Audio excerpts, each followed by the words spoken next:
Bonjour Monsieur Antinori. Bonjour. Alors vous êtes le maire du village de Havrincourt. Est-ce que vous pouvez nous en dire un peu plus donc, sur votre village? Donc d'abord, je suis maire depuis 2008, hein, ça fait 10 ans, c'est mon deuxième mandat que j'entame. J'étais avant adjoint au maire et le mandat précédent conseiller municipal. Donc le village fait environ aujourd'hui 420 habitants. Ouais. Dans les années 90, on était à 375. On voit que maintenant qu'on monte quand même en population. Ouais. Alors, beaucoup de jeunes, de jeunes qui rachètent des anciennes maisons. Des constructions, on en a très peu, malgré qu'il y a des terrains à bâtir, mais ils ne sont pas acquis. C'est beaucoup de maisons réhabilitées avec des jeunes couples. Donc la population en rajeunit un petit peu. La particularité par contre du village, on est un des villages avec une superficie de 1650 hectares.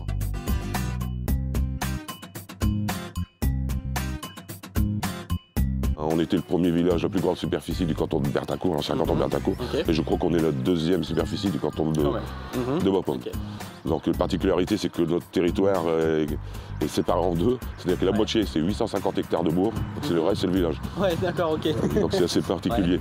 Il y a une particularité aussi au village, c'est le château qui se trouve en plein milieu du village. Qui fait une belle particularité.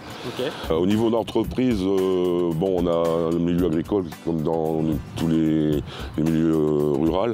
On a une dizaine encore d'exploitations, il me semble, ici, dont un éleveur porcin. Des endiveries, il n'y en a plus maintenant, c'est des exploitations céréalières et betteravières. Au niveau d'entreprise, on a deux artisans, deux ou trois petits artisans. On a aussi, ce qui est sur le territoire, les stations-service de l'autoroute A2. Donc c'est les stations-service, c'était l'Arche, maintenant c'est Avio, c'est repris des deux côtés, donc la restauration rapide, ça fait partie de notre territoire. Bon, c'était déjà assez intéressant pour notre village. Est-ce que vous avez des associations? Alors les associations, oui, en vrai, on a toujours le comité des fêtes qui existe dans tous les villages. On a un club de javelot, qui est assez particulier, il n'y en a pas partout, et un club de marche, le New Look. Nous avons aussi le club des aînés, comme dans tous les villages ruraux. Est-ce que vous pouvez nous dire aussi où se situe donc Havrincourt, entre quel village, village? Alors nous, on est à moins d'1 kilomètre du nord. Le village à côté, c'est Fléquières, c'est le nord. On est à peine une dizaine de kilomètres de la Somme, fin. Voilà. L'avantage de notre village au niveau attractivité, c'est qu'on est à moins de 15 minutes de la zone commerciale de Cambrai, de Prouville. Donc c'est avantageux. À moins de 15 minutes de l'entrée d'autoroute A2, donc de Cambrai. À moins de 15 minutes d'une sortie d'autoroute A26 à Marquion. Et une vingtaine de minutes de l'autoroute A1 à Bapaume. On est quand même assez bien desservi. Malgré qu'on est au fin fond du département du Pas-de-Calais, nous on se sent plus, on va dire, cambraisien que Bapaume. Alors Monsieur Antinori, il me semble que vous avez un événement quand même aussi ce week-end, est-ce que vous pouvez nous en parler? Oui, alors ce week-end c'est la fête communale, qui va se passer ce samedi. Donc le thème c'est la fête des Gaulois. Donc les organisateurs sont déguisés en Gaulois, Astérix, Obélix, tout. Et à cette occasion, donc on fait cuire des cochons à la broche. Et bien souvent ça ramène environ 300 à 350 personnes. C'est sans réservation. Et puis on sert jusqu'à temps qu'il y en ait. D'accord, très bien. Ok, donc en espérant que ça vous ramène quelques personnes, même s'il n'y aura peut-être plus de cochons du coup. Voilà, donc pour ceux qui veulent y venir, qui viennent de bonne heure pour pouvoir profiter de leur part de cochons. Et s'ils le veulent, ils peuvent se déguiser aussi en Gaulois. Donc il nous reste encore un privilège, c'est d'avoir encore des classes sur notre village. Donc nous sommes en RPI, en groupement pédagogique avec le village à côté de Grincourt.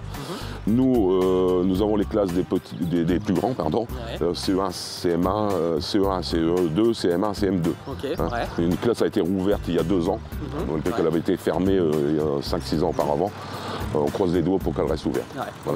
Brigitte, bonjour. Bonjour. Donc vous êtes employée communale à Havrincourt. Dites-moi un peu plus sur ce que vous faites. Alors, je suis employée communale à Havrincourt. Je m'occupe un peu du ménage de l'école, celui de la mairie, de la salle des fêtes lorsqu'il y a des réunions, mariages ou autres. Et puis aussi de la commune. Bien sûr. Avec un collègue, évidemment. Vous êtes originaire d'Havrincourt ou pas du tout? Oui. Ouais, originaire d'Havrincourt depuis combien de temps? De mes grands-parents. De vos grands-parents, ok, donc ça fait un moment. Oh, plus de 100 ans. Ouais, ok, ouais, donc vraiment bien originaire. Alors dites-moi aussi ce que vous aimez à Havrincourt. Havrincourt, c'est le village natal de mes parents, comme mes grands-parents. Donc de cœur. Ouais. La tranquillité. Ouais. Et tous les anciens d'Havrincourt que je connais assez bien quand même. Ouais, forcément. Voilà. Ok, très bien. Eh bien, merci beaucoup Brigitte de nous avoir accordé un peu de temps. Mais je vous en prie. Et je vous souhaite une bonne journée. À vous de même. Merci. Alors Monsieur Antinori, je vois que vous avez une belle église aussi, mais il y a une particularité, il me semble. Est-ce que vous pouvez m'en parler? Alors voilà, parce qu'ici, la particularité, c'est qu'on se trouve derrière l'église et on a l'entrée. Ouais. Habituellement, les entrées sont devant l'église. Et pourquoi cette entrée est à l'arrière de l'église? Tout simplement parce qu'on a le château. Le château, qui avait une marquise dans le temps, et il y avait un accès direct à l'église, de par derrière l'église, pour entrer dans le château, et vice-versa. Donc, quand des personnes veulent venir à l'église, ils doivent venir par l'arrière. Par l'arrière, tout à fait. Donc on ne voit pas l'entrée, ils peuvent chercher, mais l'entrée est derrière. Ouais, c'est vrai que ça peut surprendre sur la route. Voilà. Alors que toutes les églises, normalement, les entrées sont par devant. Ouais. Donc voilà, encore une particularité. Ouais, parce que c'est vrai que ça doit surprendre de ne pas voir en fait la porte d'entrée en passant sur la route. Tout à fait. On voit l'église de dos en fait. Voilà, tout à fait. Ok.